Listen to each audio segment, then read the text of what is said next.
여러분, 오늘 들려드릴 이야기는 정말 가슴이 아픈 실화입니다. 15년 만에 만난 첫사랑과 결혼했지만 그 뒤에 숨겨진 충격적인 진실을 알게 된 한 남성의 이야기예요. 끝까지 들어보시면 정말 놀라실 거예요. 주인공은 대전에 살고 있는 정민수 씨, 42세입니다. 민수 씨는 어릴 때부터 내성적이고 소심한 성격이었어요. 친구도 별로 없었고 지방에서 태어나 자랐죠. 대학교를 서울로 오면서 새로운 생활을 시작했는데 낯선 환경에 적응하기 힘들어했어요. 그런데 신입생 오리엔테이션에서 운명적인 만남이 있었습니다. 한 여학생이 낯을 가리고 있던 민수 씨에게 먼저 다가와 인사를 건넸어요. 그 여학생의 이름은 김소영 씨였습니다. 소영 씨는 정말 특별했어요. 외모도 뛰어났지만 성격도 밝고 다른 사람들을 잘 배려하는 그런 사람이었어요. 학과에서도 인기가 정말 많았죠. 민수 씨는 첫눈에 반해버렸습니다. 그 이후로도 소영 씨는 민수 씨를 보면 항상 반갑게 인사했어요. 하지만 민수 씨는 소심한 성격 때문에 제대로 말도 못 붙였다고 해요. 전형적인 짝사랑이었죠. 어느 날 소영 씨가 민수 씨에게 물어봤어요. 민수야, 너 나 좋아하지? 이때가 기회였는데 민수 씨는 당황해서 아니야, 그냥 친구로 생각해. 라고 완전히 부인해버렸어요. 정말 아쉬운 순간이었죠. 그 후로도 몇 번 기회가 있었어요. 길에서 우연히 만나면 다음에 같이 밥 먹자. 고 말하곤 했는데 정작 실행에 옮기지는 못했어요. 그러다가 충격적인 소식을 듣게 됩니다. 같은 과 동기가 하는 말이 소영 씨가 학교에서 유명한 선배와 연애를 한다는 거였어요. 그 얘기를 듣는 순간 민수 씨는 완전히 포기해버렸습니다. 그 후로는 연락도 뜸해졌고 소영 씨도 연락을 받지 않더라고 해요. 졸업 후 민수 씨는 건축사 시험에 합격해서 전문직으로 일하게 됐어요. 그 후로는 소영 씨 소식을 전혀 듣지 못했죠. 그렇게 15년이 흘렀습니다. 민수 씨는 그 사이에 연애는 몇 번 했지만 결혼하지는 않았어요. 40이 넘도록 총각으로 지내고 있었죠. 어느 날 SNS를 하다가 문득 첫사랑이 생각났어요. 혹시나 해서 검색해봤는데 정말 있더라고요. 용기를 내어 메시지를 보냈어요. 안녕, 나 정민수야. 잘 지내? 며칠 후에 답장이 왔습니다. 어머, 민수야, 정말 반갑다. 그렇게 15년 만에 연락이 닿았어요. 몇 번 메시지를 주고받다가 만나자고 했어요.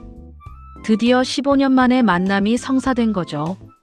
만났을 때 소영 씨는 여전히 예뻤어요. 시간이 많이 흘렀지만 그 따뜻한 미소는 그대로였어요. 옛날 이야기를 하며 즐거운 시간을 보내던 중 민수 씨가 그동안 어떻게 지냈는지 물어봤어요. 그런데 소영 씨 표정이 갑자기 어두워지더라고요. 소영 씨가 털어놓은 이야기는 이랬어요. 졸업 후 그 선배와 결혼해서 미국으로 유학을 갔대요. 거기서 아들도 하나 낳았고요. 그런데 교통사고로 남편이 세상을 떠났다는 거예요. 홀로 아이를 키우며 한국에 돌아와 살고 있다고 했어요. 지금은 7살 된 아들을 키우면서 직장 생활을 하고 있는데 육아와 일을 병행하기가 너무 힘들다고 하더라고요. 민수 씨는 소영 씨를 보니 15년 전 그 마음이 그대로 살아나는 걸 느꼈어요. 민수 씨는 용기를 내어 교제를 제안했어요. 처음에 소영 씨는 미안하다며 거절했어요. 하지만 민수 씨가 계속 정성을 다해 구애하자 결국 마음을 열었어요. 그 과정에서 소영 씨 아들도 만나게 됐는데 아이가 민수 씨를 정말 잘 따르더라고요. 마치 친아빠처럼 따르는 아이를 보면서 민수 씨는 결심했어요. 이 여자와 결혼해서 이 아이까지 내 아들로 키워야겠다. 그래서 프러포즈를 했고 소영 씨도 승낙했어요. 결혼은 쉽지 않았어요. 민수 씨 부모님이 강력하게 반대하셨거든요. 아들이 초혼인데 사별한 여성과 결혼한다는 걸 받아들이기 힘들어하셨죠. 하지만 민수 씨가 이 사람밖에 없어요. 면서 계속 설득해서 결국 결혼하게 됐어요. 결혼 후에는 정말 행복했어요. 둘 사이에 아들도 하나 더 태어났고요. 소영 씨의 첫째 아들과 둘째가 정말 친형제처럼 잘 지냈어요. 그 모습을 보면서 민수 씨는 첫째를 정식으로 입양하기로 결심했어요. 친양자 입양을 해서 법적으로도 완전히 자신의 아들로 만든 거죠. 민수 씨는 정말 행복했어요. 그토록 바라던 완벽한 가정을 이룬 것 같았거든요. 첫사랑과 결혼하고 두 아들과 함께하는 가정. 더 이상 바랄 게 없었어요. 그런데 결혼한 지 2년 후 청천벽력 같은 일이 벌어졌습니다. 법원에서 서류 하나가 날아온 거예요. 그 내용을 보고 민수 씨는 정말 충격을 받았어요. 소영 씨가 직장 상사와 불륜을 저질렀다는 상간녀 소송이었어요. 그 상사의 부인이 소영 씨를 상대로 손해배상 소송을 제기한 거였죠. 민수 씨가 소영 씨에게 따졌어요. 이게 무슨 일이야? 그제서야 소영 씨가 사실을 털어놓았어요. 민수 씨와 만나기 전부터 그 상사가 자신을 잘 대해줬는데 당시에 너무 외롭고 지쳐서 의지하게 됐다는 거예요.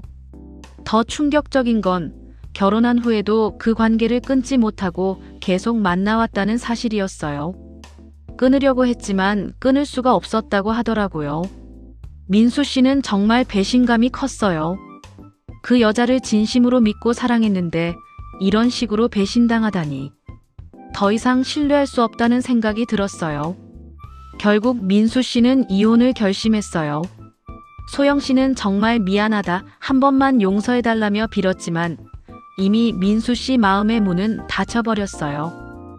하지만 가장 큰 고민은 첫째 아들이었어요. 이미 친양자 입양을 해서 법적으로 완전히 자신의 아들이 된 상태였거든요.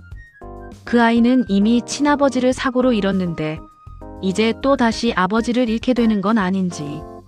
민수 씨는 정말 괴로워했어요. 친양자 입양은 일반 입양과 달라서 파양하기가 쉽지 않아요. 법적으로 완전한 친자 관계가 성립된 상태라서 특별한 사유가 없으면 파양이 어렵거든요. 게다가 그 아이에게는 아무 잘못이 없잖아요. 현재 민수 씨는 정말 고민이 많은 상태예요. 아내에 대한 배신감과 분노, 그리고 아이에 대한 책임감 사이에서 갈등하고 있어요. 이혼을 하자니 첫째 아이가 너무 불쌍하고 그렇다고 아내를 용서하고 계속 살기에는 상처가 너무 깊어요. 전문가들은 이런 경우 아이의 복리를 최우선으로 생각해야 한다고 조언해요. 특히 첫째 아이는 이미 친아버지를 잃은 상처가 있는데 또다시 아버지 역할을 하던 사람을 잃게 되면 평생에 걸쳐 큰 상처가 될 수 있다는 거죠. 민수 씨의 이야기를 들어보니 정말 안타까워요. 15년 만에 만난 첫사랑과의 행복한 결혼 생활이 이렇게 끝나게 될 줄 누가 알았겠어요. 무엇보다 아무 죄 없는 아이들이 가장 큰 피해자가 될 것 같아서 마음이 아파요. 여러분은 이 상황을 어떻게 보시나요? 민수 씨는 어떤 선택을 해야 할까요? 정말 쉽지 않은 문제인 것 같아요.